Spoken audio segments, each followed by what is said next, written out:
दोस्तों, अगर आप भी सूर्य कुमार यादव और रिंकू सिंह को खतरनाक खिलाड़ी मानते हैं तो इस वीडियो को एक लाइक जरूर कीजिएगा। दोस्तों, दूसरे टी20 में अफ्रीका की घातक गेंदबाजी का मुंहतोड़ जवाब देते हुए सूर्य और तिलक ने अपने बल्ले से ऐसा तहलका मचाया, अफ्रीका में ही टीम इंडिया के नाम का झंडा गाड़ दिया। तो आखिर कैसे अफ्रीका ने अपनी लाजवाब गेंदबाजी से भारतीय टीम की कमर तोड़ी, लेकिन फिर भी टीम इंडिया की बैकबोन बने। सूर्या, तिलक, रिंकू के साथ मिलकर भारतीय बल्लेबाजों ने अपनी खतरनाक बल्लेबाजी से अपने दम पर नया इतिहास रच दिया। कैसे उन्होंने 20 ओवर में ही अफ्रीका को गेम से बाहर फेंक दिया, कितने रन बनाए। टीम इंडिया ने गेंद और बल्ले के बीच हुए इस जबरदस्त घमासान की पूरी हाईलाइट हम आपको जरूर दिखाएंगे। लेकिन उससे पहले आपको क्या लगता है, सूर्या, तिलक और रिंकू में कौन सबसे खतरनाक टी20 बल्लेबाज हैं? कमेंट में जरूर बताइएगा। दोस्तों, अफ्रीका में टीम इंडिया की शुरुआत तो जबरदस्त बिल्कुल भी नहीं हुई। पहला टी20 मुकाबला तो बारिश की भेंट चढ़ गया था, जिसके बाद दूसरे मुकाबले के लिए team India saint George park stadium पहुंची, जहां सभी दुआ कर रहे थे कि इस मुख्यालय में बारिश ना हो, और उन दुआओं का असर भी हुआ। मौसम साफ रहा। इसी के चलते ठीक समय पर सिक्का भी उछाल दिया गया, जहां टॉस अफ्रीका के कप्तान एडम मार्करम के पक्ष में गिरा और उन्होंने मेहमान टीम इंडिया को मेहमान नवाजी के लिए पहले बल्लेबाजी करने का न्योता दे दिया। भारत का युवा दिल अपनी प्रतिभा को दिखाने के लिए एक मौका ही ढूंढ रहा था। अपने बल्ले से गदर मचाने के इरादे से एक नई ओपनिंग जोड़ी के साथ मैदान में बल्ले से तबाही मचाने के लिए उतार दिया गया। जायसवाल और शुभमन गिल, इन दोनों के कंधों पर टीम इंडिया को जबरदस्त शुरुआत दिलाने की जिम्मेदारी थी। लेकिन अफ्रीका की उछाल दर पिच पर इस कदर टीम इंडिया स्ट्रगल करेगी, ये किसी ने सोचा नहीं था।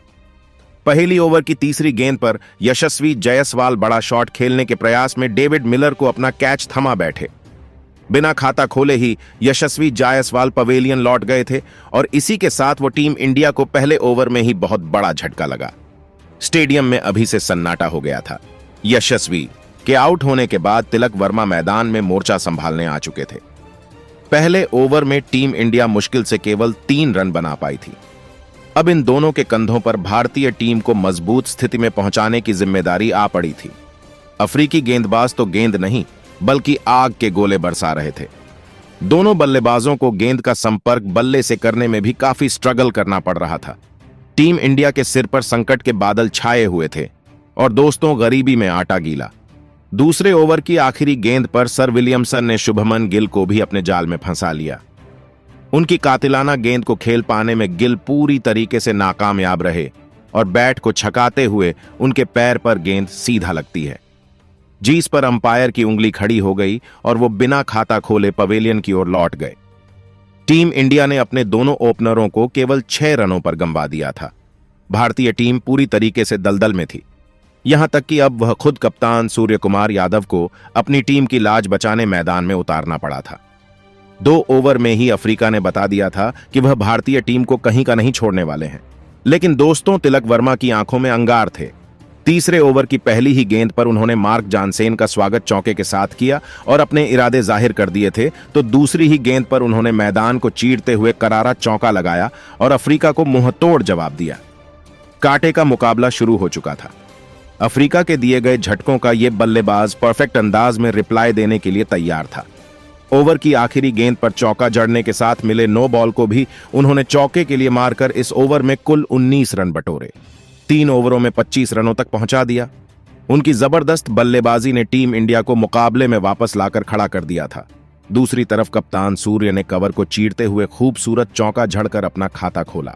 चौथे ओवर की चौथी गेंद पर भी सूर्या ने ऐसा छक्का बटोरा जिसने हर किसी को हैरत में डाल दिया था। कप्तान सूर्या ने अफ्रीका को दिन में तारे दिखा दिए थे, यहां तक कि अब तो उनके सामने हर गेंदबाज बेबस नजर आ रहा था। 5वें ओवर में भी उन्होंने अपनी खौफनाक बल्लेबाजी जारी रखी। उसका नतीजा था कि 5 ओवर में ही टीम इंडिया 53 रनों तक पहुंच चुकी थी, क्योंकि इस ओवर में भी सूर्या ने चौके छक्कों की झड़ी लगा दी थी। अफ्रीकी गेंदबाजों के तो अभी से पसीने छूटने शुरू हो चुके थे, क्योंकि सूर्या रुकने का नाम नहीं ले रहे थे। दोनों छोरों से अफ्रीकी गेंदबाजों की खूब खिंचाई हो रही थी। देखते ही देखते दोनों खिलाड़ियों ने अर्धशतकीय पार्टनरशिप को भी अंजाम दे दिया था। लेकिन पार्टनरशिप बनते ही तिलक वर्मा जल्दीबाजी कर बैठे। छठा ओवर लेकर आए गेरलाड की 5वीं गेंद पर तिलक वर्मा बाउंड्री पर फील्डर को अपना आसान सा कैच थमाकर पवेलियन चले गए। और उनके रूप में टीम इंडिया को तीसरा झटका लगता है। तिलक को 20 गेंदों पर 29 रनों का योगदान दे पाए थे और उनके आउट होने के बाद अब रिंकू सिंह मैदान में कदम रख चुके थे, जिन्होंने आते ही शानदार स्ट्रेट ड्राइव से चौका बटोरा और अपने बल्ले का जादू दिखाना शुरू किया। 6 ओवर में भारतीय टीम ने 59 रन बना लिए थे और तिलक वर्मा के आउट हो जाने के बाद सूर्य कुमार यादव और रिंकू सिंह ने पारी को आगे बढ़ाने का काम किया और दोनों ने बहुत खूबसूरत शॉट लगाना शुरू कर दिए। लेकिन 14वीं ओवर लेकर आते हैं तबरेज शम्सी और ओवर की 5वीं गेंद पर सूर्य अपना कैच जॉनसन को थमा बैठते हैं। लेकिन उसके ही अगली ओवर में रिंकू सिंह 16 रन बटोर लेते हैं और ये साफ साफ जाहिर कर देते हैं कि मैं रूकने वाला नहीं हूं। लेकिन अगली ओवर डालने आते हैं कप्तान एडम मार्करम और अपनी ओवर की दूसरी गेंद पर ही जितेश शर्मा को पवेलियन भेज देते हैं और अब पारी को आगे ले जाने की जिम्मेदारी रिंकू सिंह पर आ जाती है और अब मैदान पर रिंकू का साथ देने आते हैं जडेजा। ये दोनों 2 ओवर आराम से खेलकर निकाल लेते हैं। इसके बाद 19वां ओवर करने फिर से मार्करम आ जाते हैं और रिंकू सिंह 5वीं और 6ठी अंतिम गेंद पर लगातार 2 खूबसूरत छक्के झड़कर टीम को 178 रनों तक पहुंचा देते हैं।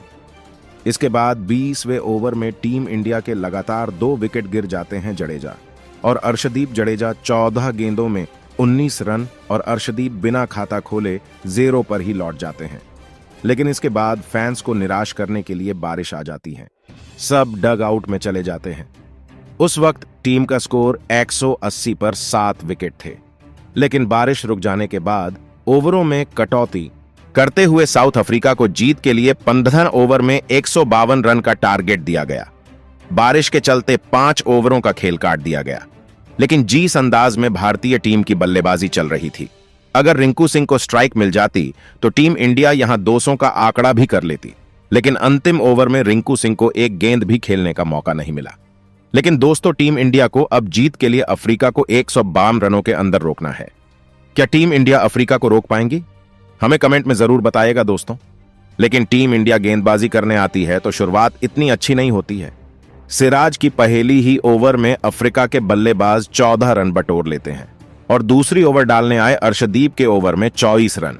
लेकिन गेंदबाजी करने तीसरी ओवर में जडेजा आते हैं और अपनी कसी हुई गेंदबाजी से अफ्रीकी बल्लेबाज को मुश्किल में डालकर रन आउट कराकर टीम को वापसी करा देते हैं। लेकिन अफसोस, चौथा ओवर मुकेश कुमार को एडम मार्करम 3 गेंदों में 3 लगातार चौके जड़ देते हैं और उनके ओवर से 13 रन बटोर लेते हैं। एडम और रीजा हेंड्रिक्स तूफानी बल्लेबाजी करते हुए टारगेट की ओर बढ़ रहे हैं। अफ्रीका को सिर्फ 8 रन प्रति ओवर बनाना है, जो कि मुश्किल नहीं है। 8 विकेट इनके हाथों में है और लगता है मैच भी जिस अंदाज से ये बल्लेबाजी कर रहे हैं। दोस्तों, अगली ओवर में कुलदीप यादव का भी ये दोनों बल्लेबाज वहीं हश्र करते हैं और इनसे 11 रन लेते हैं। अब अफ्रीका को जीत के लिए 60 गेंदों में 84 रनों की आवश्यकता थी और ये काफी अच्छे रन रेट से टारगेट की ओर बढ़ रहे हैं बिना कोई संकोच के। अर्शदीप फिर से अपनी 6ठी ओवर में 11 रन देते हैं। अब मैच किसकी ओर झुकता है, ये तो वक्त ही बताएगा दोस्तों। लेकिन आपका क्या लगता है, हम यहां से मैच जीत पाएंगे या नहीं? कमेंट में जरूर बताइएगा।